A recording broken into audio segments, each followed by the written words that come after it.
Can I fix this diesel for under $2 in parts and in 10 minutes or less? Let's find out on this episode of Toy Train Tips and Tricks. Hello again, this is Mike with Toy Train Tips and Tricks. Early K-Line diesels from the 80s and 90s, like their MP15, S2 switcher, and ALCO FA models, are generally great bargains. With twin-can motors, they're smooth runners, they're good pullers, and they feature adequate details for bargain locomotives. But they have one consistent flaw.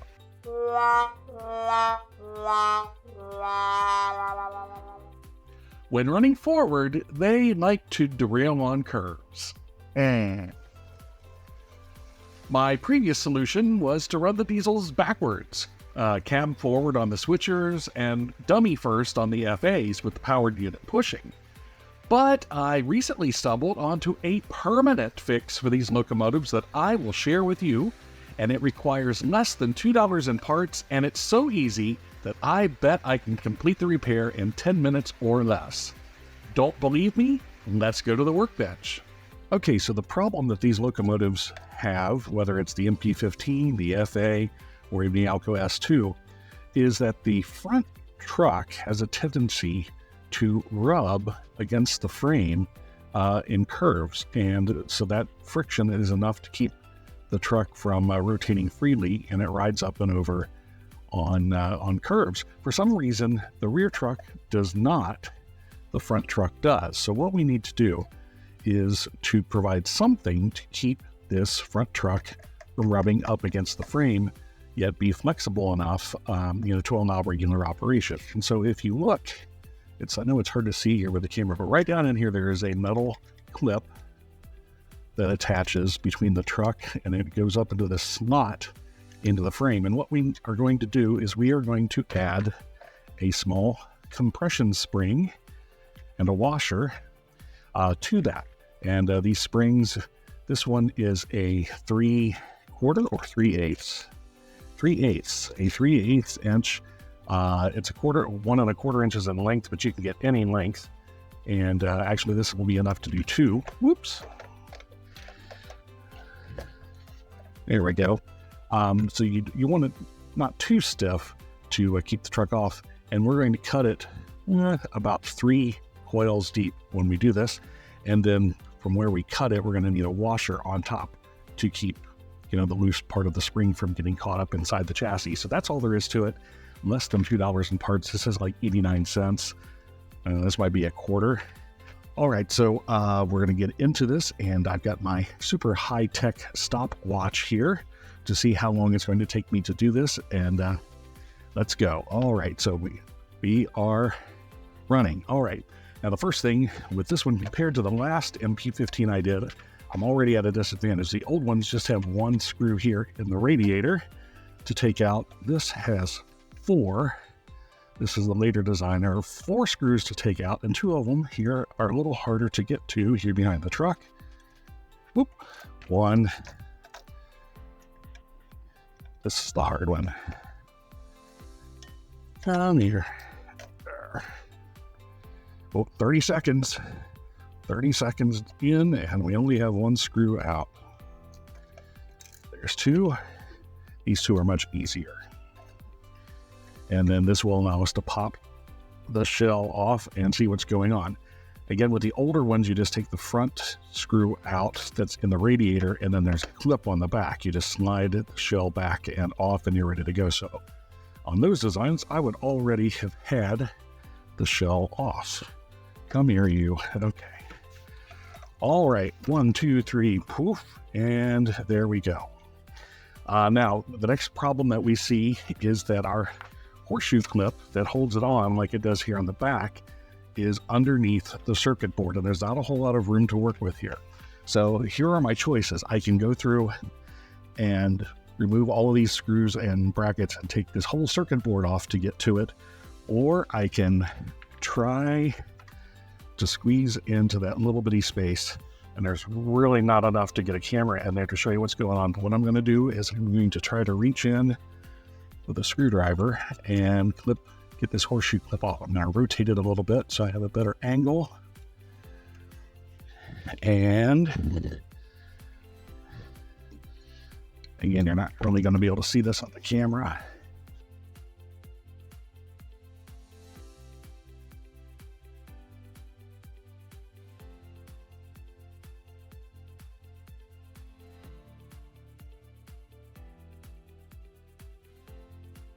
Come on. Ah, got it. Okay, and the horseshoe clip comes off. And the truck, it comes free. Where'd the clip go? There it is. It fell into the shell. Boom. All right, got all our parts together. Okay, so the horseshoe clip goes onto this. We're going to add our spring right here. So I'm going to count up from the beginning of the spring, right where the double is. I'm going to go up about 3 coils. So 1, 2, 3. I'm going to clip it right around there if I can. Whoops. Messed up my high-tech stopwatch here. All right, I'm going to try to get some end numbers in here. And I can bend this part because I'm going to need this whole part of the spring.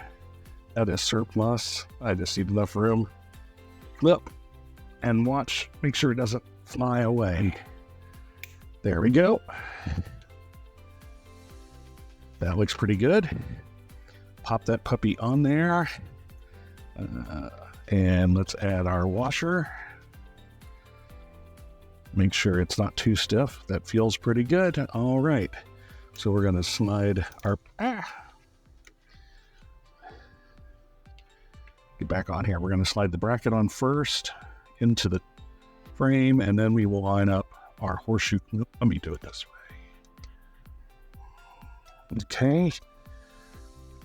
Now we line that back up with a hole. Good. Now the real fun is getting that horseshoe clip back on. And again, there's just not enough room to get the camera in here. So, this is a delicate situation. Let's start.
Looking at, I wish I can get a camera in there so you can see what's going on. There it is. At 10:47, the horseshoe clip is back on. My truck is together, so it's going to take me another 30 seconds or so to put this together. So I didn't quite make my 10-minute mark, but it is possible if you line up that horseshoe clip a little better than what I did. All right, so let's realign the shell.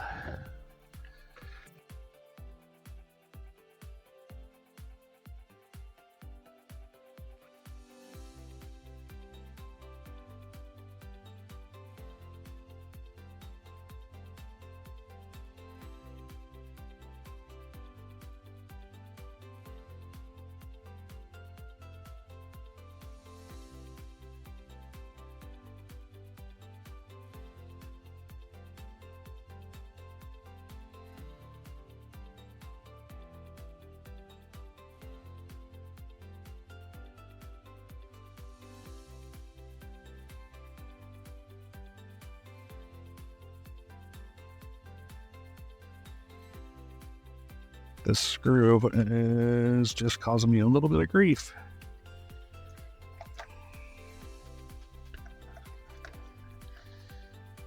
Yeah.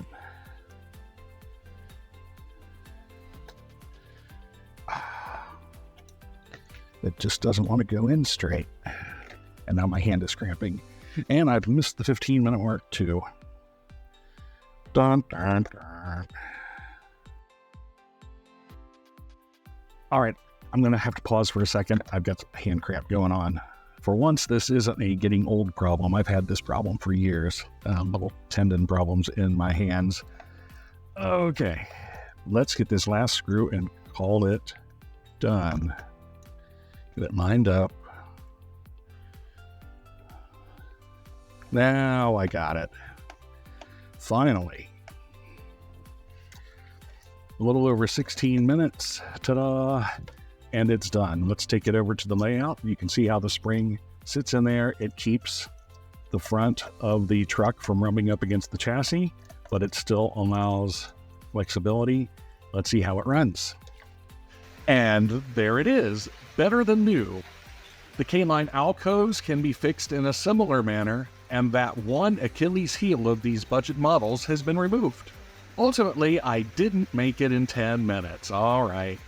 But if not for an uncooperative horseshoe clip and cramps in my hands, I could have finished it in under 10 minutes. I did, however, still finish in under 20 minutes, which still makes for a cheap, simple one-evening project, and it brings these models out of the doghouse and back onto the layout. So I hope you find this tip useful for your K-Line locomotives, and if you were, maybe a little hesitant about K-Line before, maybe this will help you take the plunge into the world of budget K-Line locomotives. And as always, I hope you enjoyed watching this video as much as I enjoyed making it, and if so, tell your friends, tell your neighbors, and especially let that YouTube algorithm know by giving us a like, a share, a subscribe, and leave comments about your experience with K-Line locomotives down in the comment section.